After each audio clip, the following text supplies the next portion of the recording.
Hello everyone, welcome back to Move Yoga by Trang.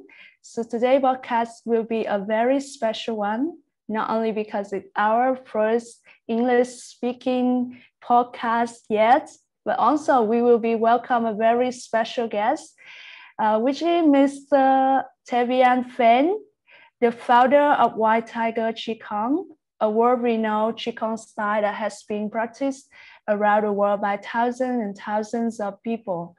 Today's podcast, we will dive into what is Qigong, what is White Tiger Qigong, and his journeys to master the art of Qigong, and how Qigong could be applied into our modern day life. So welcome, Tevia. Thank you. Thank you for having me.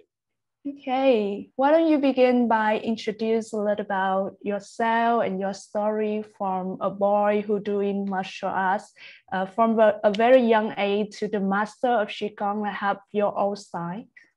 Yeah, well, I was born with chronic illness, so I was very sick. And when I was about 7 years old, my father, he didn't want me to be on medication and with doctors my whole life. So he wanted a natural alternative solution to help me become strong and heal my body. And he got me into Qigong. So every day after school, I would go and study with a master. And I did that until I was about 12 years old. And I studied with a new master. My mother introduced me to a different master. My mother came with me also to the classes. And so I did that for a long time. And then when I was about 19 years old, I was in a brutal car accident. Doctors told me I had to have surgery on my spine. And I went to my master. I said, I have to have surgery on my spine and my knee. He said, don't do it yet. Just try this simple Qigong. I did this simple Qigong movement called the wave. I did it every day for about 5 to 10 minutes every day. And I healed my spine completely without surgery. It took me about 4 years, but now my spine is better than most people I know in their 20s.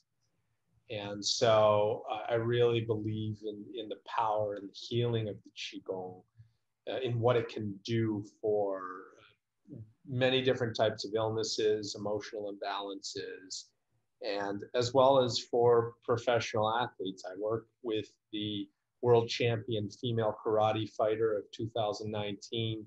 She's my student and also a teacher of my White Tiger Qigong system. And then the North American Muay Thai champion, Sylvester Orgenka. He's also a senior instructor in my system of White Tiger Qigong. And so I've seen it with professional athletes, but as well as people with chronic illness, cancer.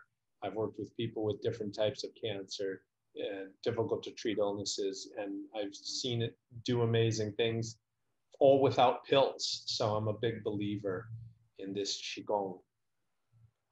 And so I've spent my whole life focusing on studying this Qigong and many different types of Qigong, and trying to find which ones make sense, which kinds of Qigong will be the most effective, that someone can get the most results immediately. And that's how I developed White Tiger Qigong. Okay, that's a great story. What amazing things that you're doing. But when is the time that you really decided to go into China and discover the wide world of Qigong? And when did you realize that you want to pursue this as a career, a lifetime career? Well, the medical Qigong master I was working with, Dr. Wu, he asked me in 2008 to go to China to work at his Qigong clinic. And I worked at his Qigong clinic treating cancer patients and people with difficult to treat illnesses. And at that time, my first student, he was in the 70s. He was dying of liver cancer. He couldn't eat, he couldn't sleep, he couldn't smile. After 3 days of doing Qigong exercises and Qigong therapy, he was able to eat, smile, and sleep. And he invited me into his home with his family, treated me like a family member. And it was at that moment that I knew this is what I want to do the rest of my life, is working with someone who was suffering and help him alleviate some of that suffering and find some happiness. To be able to do that naturally was really a rewarding experience. And that's when I knew I wanted to do it the rest of my life. So I was already in China at the time and had already been doing Qigong, as I mentioned, for most of my life. So I wanted to learn more and learn from more masters. And so that's when I started traveling around China and training in different temples with different masters. I trained with some hermits. I trained with some very unknown masters. I trained with some very well-known masters, all different styles of teaching, trying to find the Qigong that made sense for me. Okay. Yeah. So you talk a lot about making sense. Like I know that your method, you really rely on the why factor of everything under Qigong. So what do you think is the mechanism that makes Qigong so powerful in treating patients, cancer patients, or the illness, mental, all the things that really happen in our modern day life, on the disease that we as a human are facing? Yeah, well, first off, it's recognizing the original Chinese medicine concept that the emotions are intrinsically connected to the physical body. The spirit is connected to the physical body. So if your physical body is in pain, you're suffering, your spirit's going to be suffering. You're going to feel emotionally imbalanced. You're going to feel maybe frustrated or sad or depressed.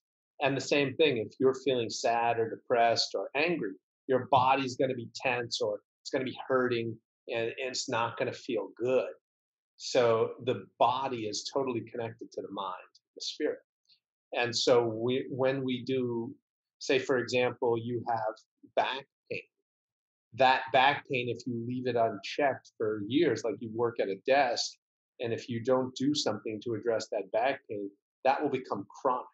And when you have chronic back pain, you're going to be unhappy because your body can be like heaven or it can be like hell. So I want my body to be like heaven and feel like heaven.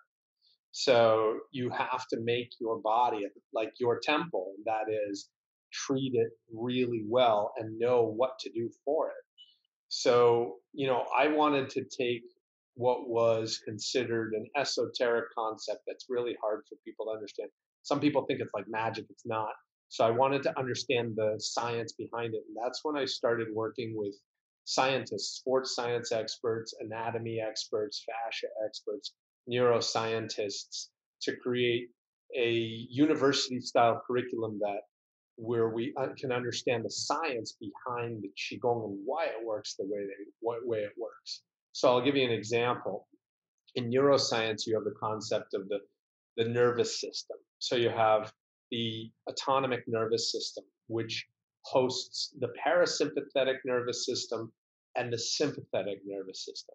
So the parasympathetic nervous system is rest and digest. It's when you're calm, you're relaxed, you go to sleep, you after you've eaten a meal, you want to relax and digest your food. That's the restful state. The sympathetic state is fight or flight. It's when you're really stressed, really, really emotional. And that is the state that many people are living in chronically because we're living in a rushed state. In the modern world, we have to rush to work. We have to stress about finances, money, maybe a partner. And all these things create stress in your life. Then you might not get enough sleep. And so now you're living in the sympathetic nervous state. So you're having a sympathetic response. So you're in that fight or flight mode, and you have to drink a cup of coffee just to get through the day because you don't have the energy. People are burning out. People are burning out. They're losing their life force. And so what we need to do, what Qigong does, is brings back that parasympathetic state in neuroscience, what we call the parasympathetic state, or the parasympathetic response, where we can start to rest and relax, and then the emotions can become calm, and we can release the emotions. And we do that through a dynamic physical exercises that work on different organs. And so we understand from Chinese medicine that each organ has a different relationship with a different emotion. So for example, the liver is connected with anger. The kidneys are connected with fear. The heart is connected with joy or desire. The spleen is connected with worry and anxiety. and the lungs are connected with grief and sadness. But each one of these has an emotionally transformative emotion that we can tap into. And that's what we do with the Qigong. And then we use different types of meditation after doing the dynamic exercises. The dynamic exercises, imagine yoga meets Tai Chi. That's pretty much what I could say. It's like, it's actually way more than that, but that's the closest thing that I can tell the average person. Because everybody knows what Tai Chi is, everybody knows what yoga is, but when you say what's Qigong, a lot of people don't know. And there's 3,000 kinds of Qigong that are documented. So within all those kinds of Qigong, how do you know what kind is right for you? And that's where I started to break down into the 5 main branches of Qigong. We have Buddhist Qigong, Confucianist Qigong, Taoist Qigong, martial Qigong, and medical Qigong. And all of these have different purposes, different histories, and different connections to culture. Before we dive deep into all the type of Qigong that you have mentioned above, really, when you talk about everyone know Tai Chi, actually, I don't know what is exactly Tai Chi is, and also I don't know what exactly Qigong is, and what is the essence difference between those two? What is the difference between Qigong and other type of movement practice? So can you introduce a little bit more for the average person like me, myself? What is Qigong? What is your opinion about Qigong, and what is the traditional definition about Qigong? Well, I look at Qigong as the 5,000-year-old science of human potential. That's in a nutshell, a very quick explanation. Now, Qi just means energy. Gong is the refined skill. So like a dedicated practice to refine your skill. So Qigong is the dedicated practice of refining your skill of working with energy. What is Qi though from, a modern perspective? Well, everything has energy. So the food you eat gives you energy. So when you breathe air, it gives you energy. So this is Qi. This is a type of Qi. So you have air Qi, that's Kong Qi, Qi from the air. When you breathe in and you breathe out, you have energy. Okay, think about when you're going to push something heavy like a car or something really heavy. You take a deep breath in and then you slowly push out. Okay, so you use the oxygen as energy. We call that a type of Qi. Okay, so breathing is a core part of Qigong, creating the right breathing strategy and mastering so you have breath control. Okay, that's number one. So, of course, eating different foods gives you different energy. If you have a cup of coffee that has different type of Qi than, say, a cup of herbal tea, so there's different types of Qi, different types of energy that it's going to give you. And so that's really, it's that simple. It's nothing magical. And so when I look at it from a sports science perspective, that's how I started getting into sports science, is I found this thing called fascia.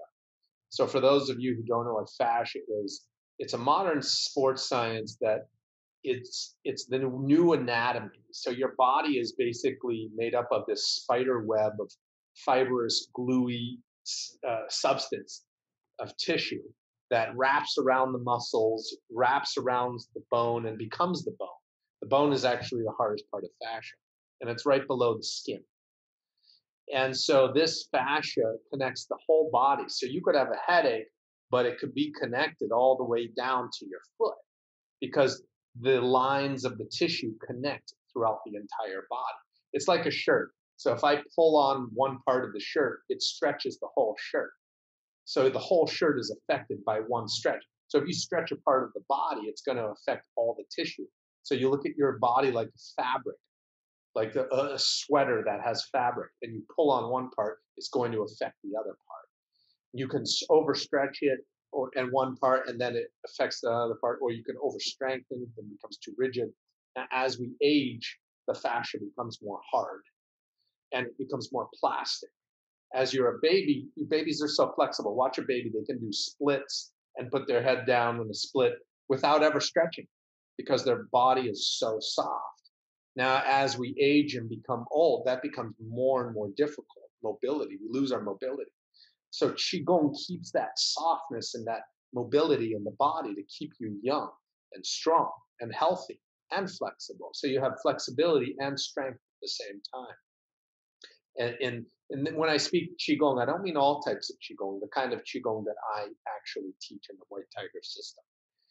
And so what they found in sports science is when you coil and uncoil the fascia, those connective tissue lines, it generates an electrical charge that they can measure with a scientific instrument.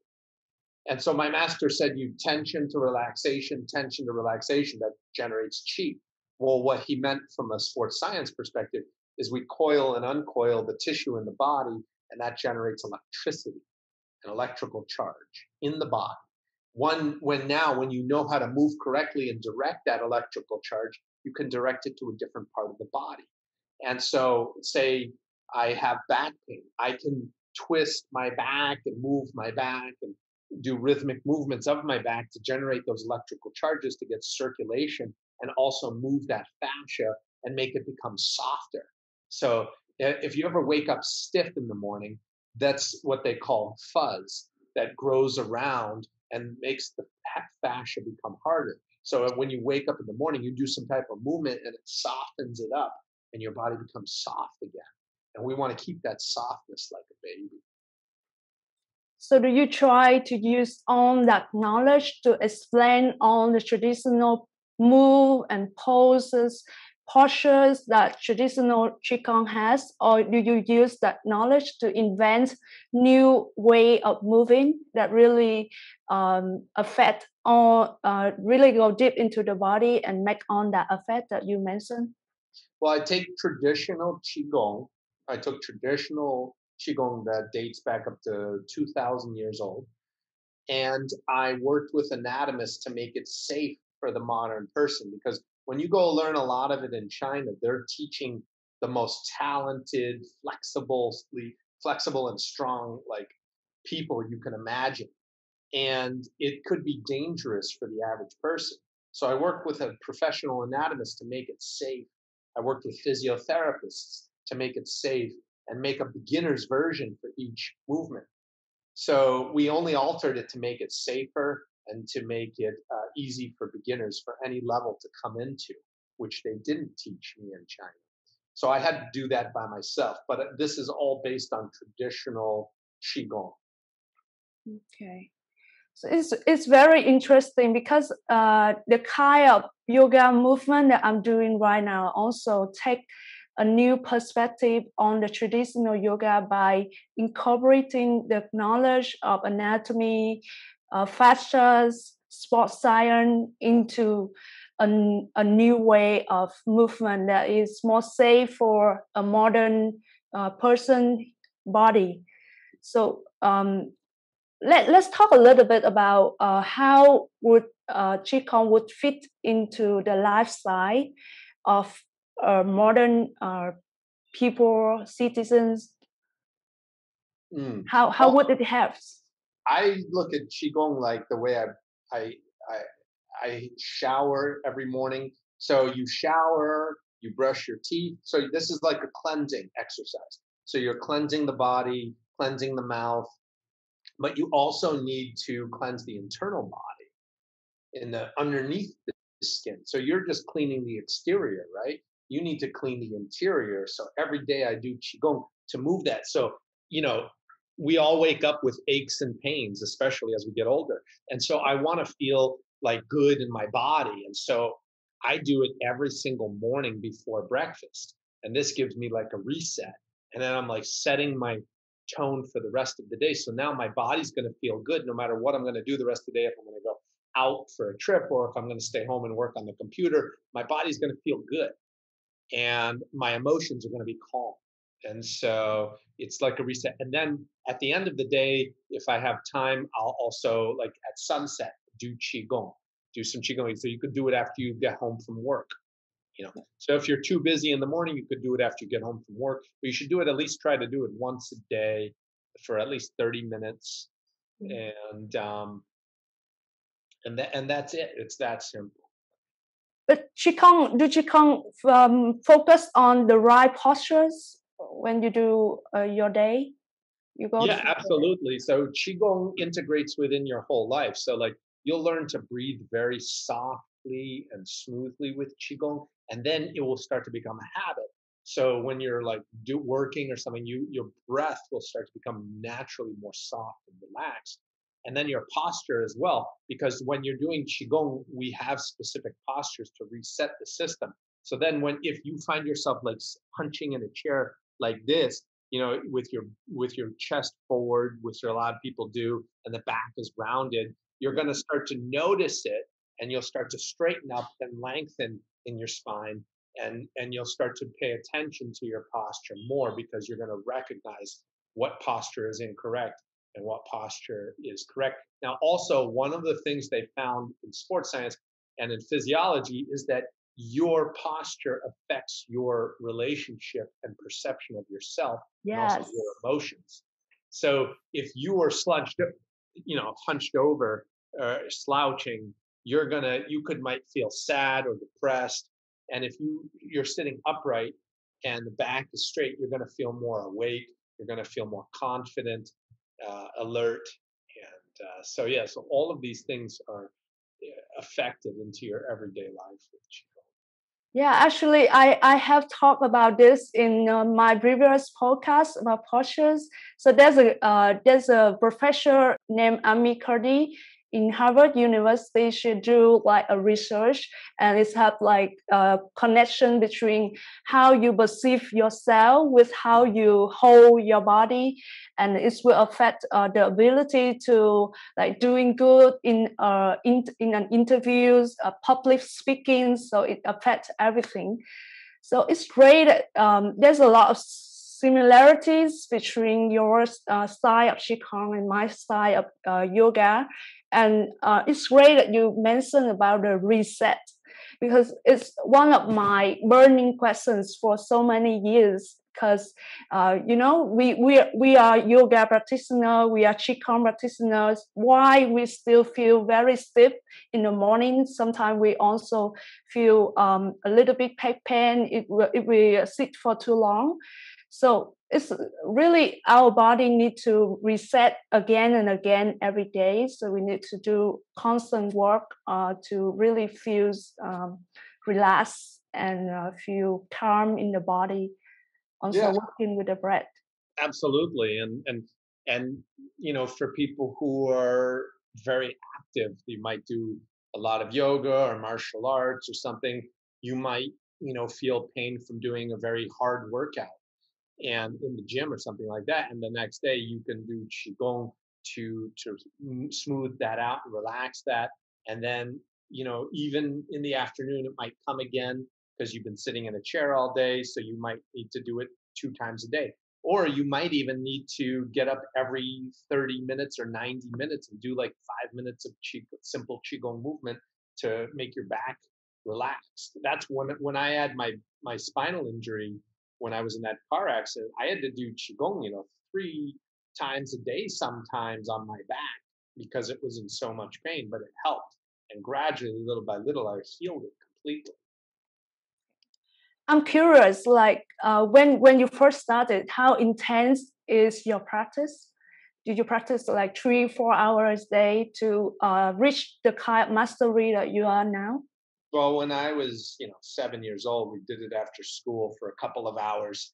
But my real intensive training started when I was in my mid 20s. But I did a lot of actually intensive training at 19 as well. I started doing some intensive. I went through periods where I would go really intensive and then relax a little bit and then intensive. So how intense? Like how many hours a day? Like practice and also reading books, contemplating. When I was training in the temple, I trained up to 11 and a half hours a day. 11.5 hours.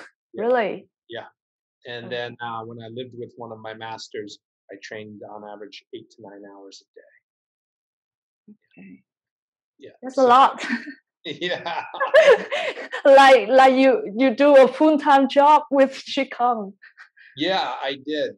I loved it. I still love it. Just now, I'm getting old, to be an older man, and I'm also running White Tiger Qigong, but I'm still practicing 1 to 2 times a day, every single day. I don't miss a day of Qigong, and I still love it, and I still practice a lot. So, but yeah, when you're young and you have more energy and you have more free time, and you don't have family and stuff like that, then you can do more. Oh, you made me want to practice more, because now I'm just like 1-2 hours a day, and I think it's too much, because like when you practice qigong, there's imaginations that you will go to like a mountain working with a master and just stay there, just immersing into the practice. But now yoga, if we just live our life, 2-3 hours a day is a lot for a teachers to reach Yeah, that high. it's more than most people can handle, especially when you're trying to earn, an income to make a living. That's going to be a lot for most people, but you don't need that. You just, the average person just needs 30 to 40 minutes a day. That's it. That's all you need. Just like if you were going to go running in the morning, you could do qigong instead. If you could change it. Do running one day, qigong the next day, or you could do yoga one day, qigong the next day, yoga the next day. So my mother was a yoga teacher, and my father was a qigong practitioner, and my father did yoga and qigong every day when I was. Okay.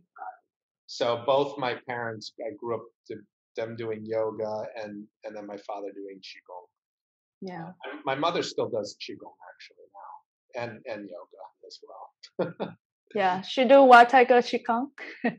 Yes, of course. She Um, does all types of stuff. so can you break down your daily practice? You just move and practice the breath, or you do you separate on that practice, like just Well, dynamic I movement of start the off breath? with a warm up. I might do some like running, jogging, or just like kind of jumping around, just warming up. Maybe some yogic like exercises. I might do some sort of, we call it microbiotics, where you just like do some flips and somersaults and roll around, and then I get right into my qigong. I go into my dynamic qigong practice, so I'm moving and working on different organs, and I do some breathing exercises, and then I'll finish with breathing and meditation exercises. And then I do some tapping on my body, where I pat my body and Oh, massage the face, massage the body. I do some sun qigong every morning. So when I wake up, I close my eyes and I face the sun, and I breathe it in through my closed eyes, and I fill my body with that warm energy, and it feels so good. It wakes you up, and it just warms the whole body. It's really nice. And that's pretty much what I do. After, I like to go and do either a cold pool, where you have a cold pool here, or I go into the ocean and go swimming after and cool off. That's what I pretty much do every morning. yeah, was a great life. What kind of breathing practice that you do in Qigong, White Tiger Qigong, Well, especially? we have many different types of breathing practices. So we look at breathing as a strategy. So what is your objective? What is your goal for that practice? What do you want to do? And that will determine what breathing strategy we use. So the basic breaths that we start off with for every beginner is what's called cleansing breath, where you breathe in through your nose and you fill the belly. You do what's called a diaphragmatic breath. So you fill the belly and fill all the way up, and then you breathe out of a pinhole of your mouth like you're blowing out of a straw, and you try to make your exhalation longer than your inhalation. This cleanses the body and cleanses the mind. So you also engage your mind in this practice, engaging your spirit in actually feeling that you're letting go of pollution, letting go of emotions, and just cleaning yourself. So you could do that right before you even get out of bed in the morning. And then I'll do, say, an average person will do what's called we call it 3-stage balloon breathing, where you fill the lower belly breathing in through the nose, fill the mid, and then fill all the way to the top. So you fill it like a well. You fill your whole core, and you breathe out through your nose very, very slowly and softly. In And yoga, we call it complete yogi breath.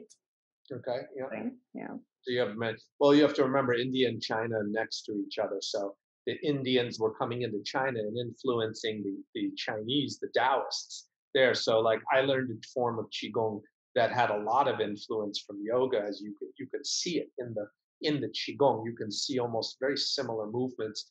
Of course, not all the same. So you had these yogis coming into this part of China where I live now. If you ask Chinese, they get very angry. No, it was never by yoga. But actually, when you talk to people who really know the history real well, they were mixing and practices. So the Tibetans, the monks were practicing as well. They came in, they mixed. And so you have all different types of practice that mixed. And so there's really nothing as pure as people say. Everything is influenced. And so you'll see a sort of a mixture. That's why I say it's like Tai Chi meets yoga. Now, Tai Chi is a very common practice. I don't teach it, and I don't really practice Tai Chi, but I did Tai Chi for 11 years. Originally, it's one of the 3,000 kinds of Qigong. It's a Sha. You have two different main styles of Tai Chi. You have Yang style, and so that style is very soft. And then you have Chun style, which can be soft and hard. So it can be soft and fast. So whereas Yang style is generally all slow and the whole body is into total relaxation. Whereas in our Qigong, we have relaxation, but then we have tension, like into a stretch and strengthening into a big twist or coil. And so that's where it's more like yoga, except that we're always moving. So we're not actually stopping and holding a stretch. We're moving in and then moving out, moving in and moving out. And you do it repeatedly over and over again with different breathing techniques. And that's what it is. So it's always moving. Then we have like the meditation at the end where we do stand still. It's a standing meditation and you draw in the energy. So it's really simple. Like, let's say you have a beautiful view of a mountain or an ocean and you look at that view and you take it in and you as if you could breathe it in. It makes you feel good. You know, if you go and look at beautiful flowers in the morning, it's going to make you feel good. The smell of those beautiful flowers, the look of it. So you pull that energy into you and absorb it. There's a good book called The Celestine Prophecy. You can check that. It talks about how to absorb energy from nature. And it's like, yeah, it's just like, think about it. We're absorbing energy from everywhere. Like if you go and you're with someone that makes you feel good, you know, have you ever been with someone you don't feel good, but then you're with that person afterwards, you feel really good because you got their energy. But then you go and meet another person, and then you don't feel good after being with that person because they have bad energy. It's not mixing with you very good. So we're always getting energy from everywhere. So you want to be aware of that. That's why people who do Qigong like to go into parks if they're in a city, or if they're in nature, they like to go deeply into nature, like facing the mountains. Like I am looking at mountains and ocean, and I have trees and beach, and so I feel really good with that. So you really want to do something where you connect with, like if you're in a city, just go into a park and be under a tree if you don't have nature. Yeah. So that is the art of observe the energies. Qigong, like you said before, like we training to really be able to control and mastery the art of controlling the energy. Is there any a point that you really feel like you can really master the art of transfer the energy across your body? You know, I feel that way. Every time I think I've got it mastered, there's always something more to learn. And there's always more deeper to go. And there's always someone who's gone further than me. So I always keep a beginner's mindset, that just like when I'm just first time learning. And so I'm always curious and exploring and learning and going deeper with how to master my own body. So I'm always trying to go deeper, always trying to and it just, you know, after I've been doing this for my whole life, I'm still learning new things all the time. My master, who had been doing it over 50 years, the same exercise, said he still learns something new every day from the same exercise. So, yeah. Yeah. Let's talk a little bit about one aspect I feel like similar to the practice that I'm doing now. Like I heard that you in one of your interview that you almost don't work out at the gyms or do core work, but your core is very strong. So what kind of core work that you do in Qigong, and what is the mechanism behind it? Do you ever lay down on the floor to do core work? Well, I mean, don't get me wrong. I mean, I do go to the gym sometimes, once in a while, and sometimes more, sometimes less.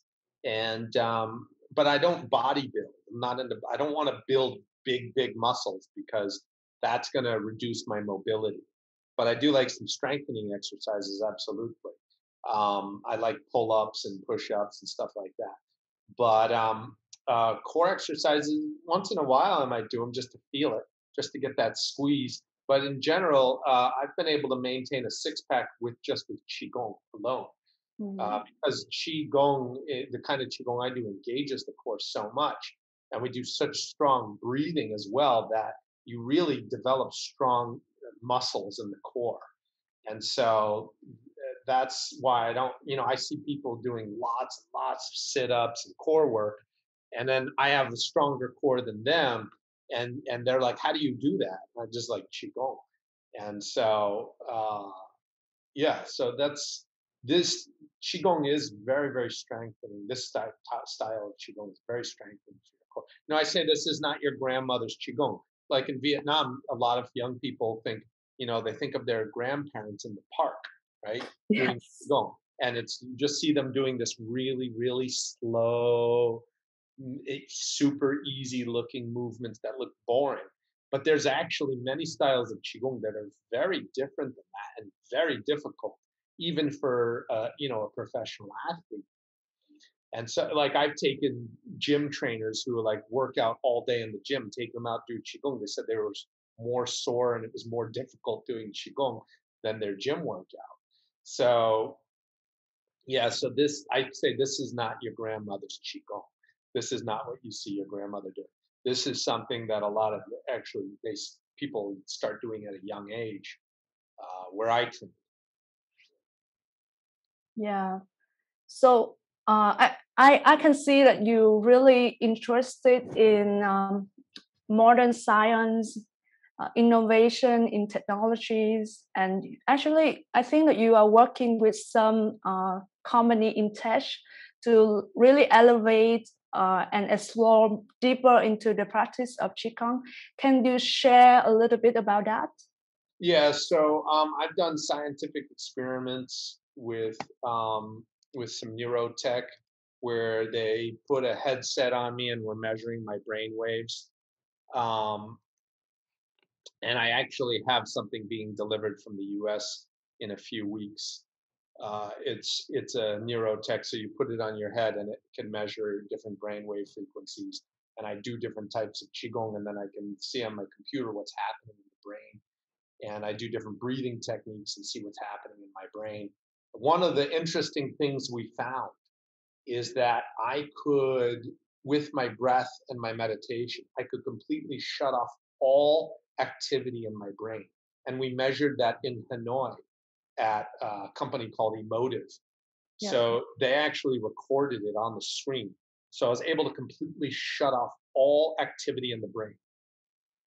And I did that through a simple qigong exercise. Well, it's an advanced one, but think about it, like one of the big problems of stress is that we think too much, and we need some time in the day where we just stop thinking, and you can shut off all of that chatter in your mind, that monkey mind that's all day long talking to you and can make you crazy.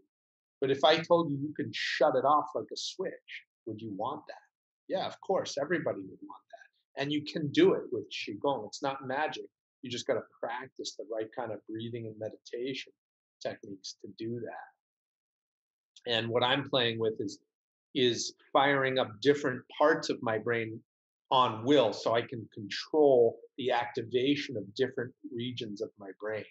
That's one of the kind of experiments I'm working on now. How can you do that? Like Which method? Uh, the White Tiger breath is one of the methods I used. Mm-hmm. The White Tiger breath is it's an old ancient breath. It's kind of like Tumo breathing in Tibet, but it's still different.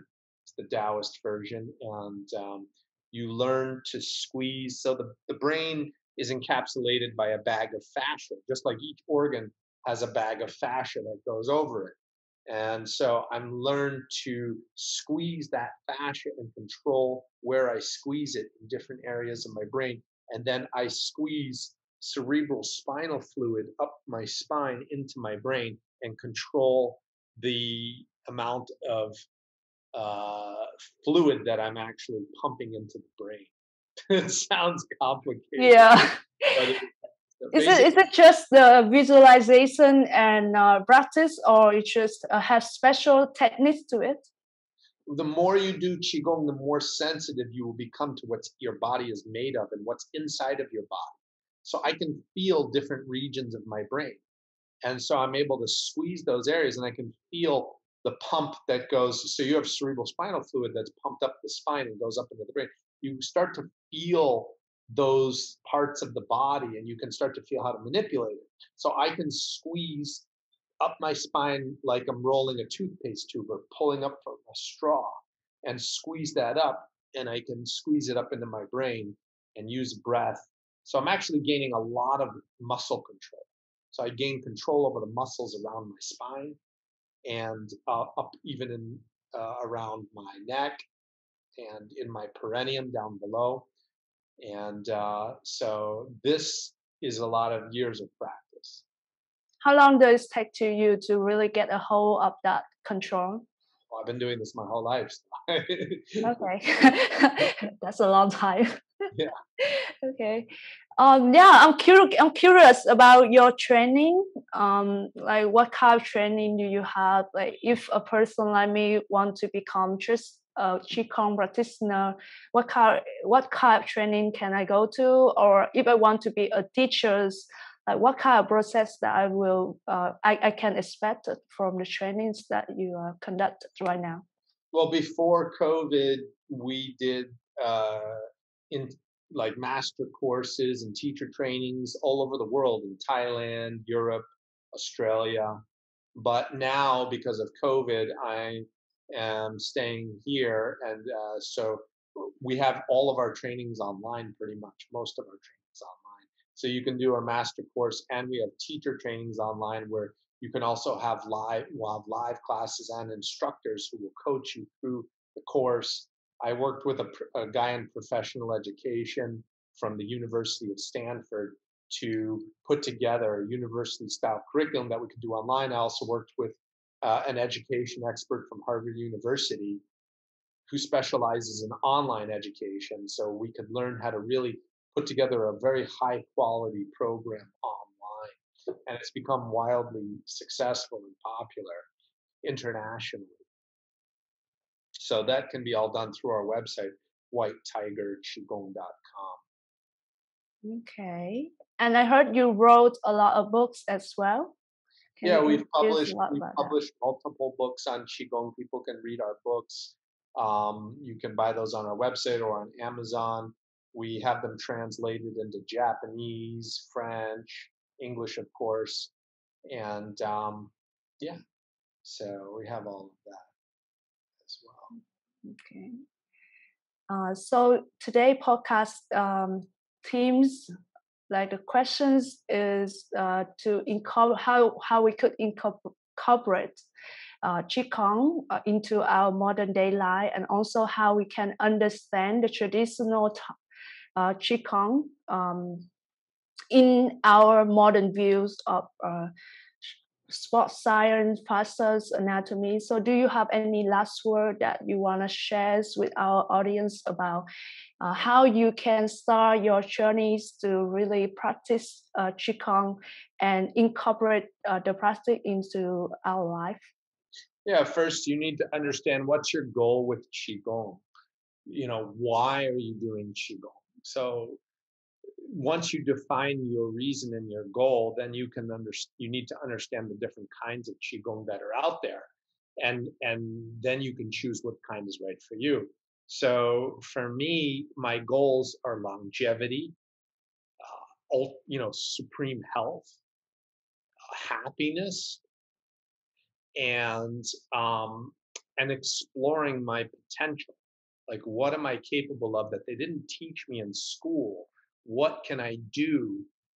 How much can I, use my brain, use my body, use my spirit more, to the ultimate maximum. And so that's why I do this style of Qigong, because this allows that exploration for maximum human potential while also attaining longevity and really good health. Okay, and emotional balance. So once you define your goals, like if your goal was for martial protection and you didn't really, health is not your number one goal, you would do, there's Qigong called Iron Shirt Qigong, where you make your body like a weapon. That doesn't interest me because I'm not looking for fighting. So, but for others, that might interest them. So you need to define your goal. Once you define your goal, then you can choose the one that's right for you. So White Tiger Qigong is focused on health, longevity, emotional balance, mobility, and maximum human potential exploration. And what makes White Tiger Qigong unique as opposed to all the other Qigong styles that I've seen out there is we take traditional Qigong from deep within the mountains of China, and a lot of time from the temples, and we fuse it with cutting edge sports science, neuroscience, and create a university style curriculum with top notch educational standards. So this is something that I don't see anyone else doing out there. And we've also put it online. So someone could start just online with a simple online course that we have, or that's what I recommend. And then if they want to go deeper, just start going deeper and deeper into it. We have 3 main different systems of Qigong that we teach within White Tiger. It's the Trinity system.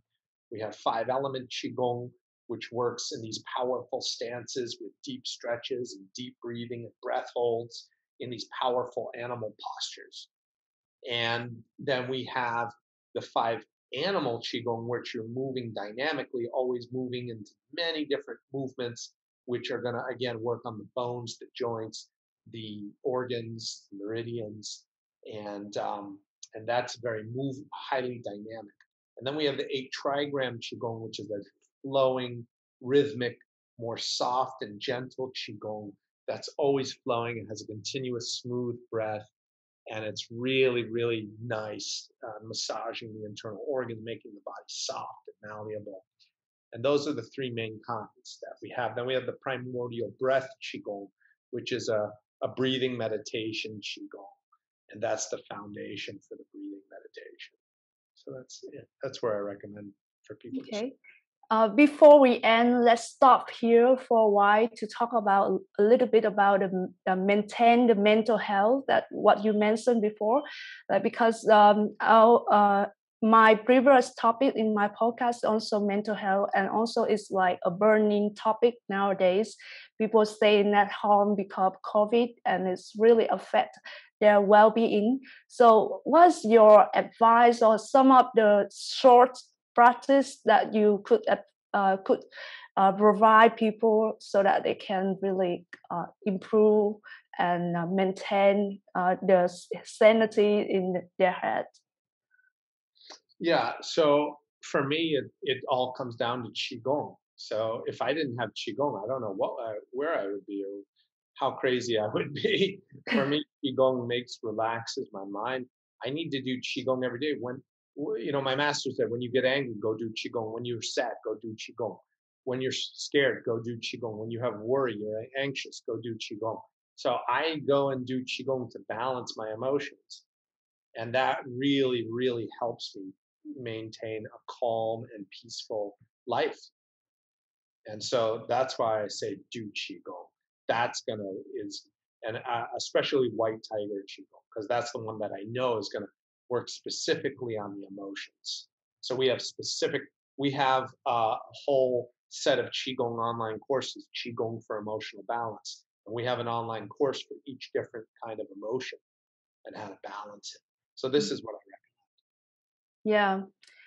For the audience, if you want to try this style of Qigong, you can go to the YouTube channel of White Tiger Qigong. I tried one class yesterday, and it's good. Yeah, so you can try that to see how it feels, and if you decided to really dive deep into the practice, you can go into whitetigerqigong.com. Right? Yeah, we have many YouTube videos that are free. If that speaks to you, if it resonates with you and you like it, try a few different videos because we have different teachers, teach different styles of White Tiger Qigong. And then if you enjoy it, check out our online courses. Okay, that's maybe wrap up this podcast. Thank you so much for taking the time and shares all your knowledge and wisdom with us today, Tevia. Thank you. Okay. Very much. Thanks for having me. Yeah, thank you so much.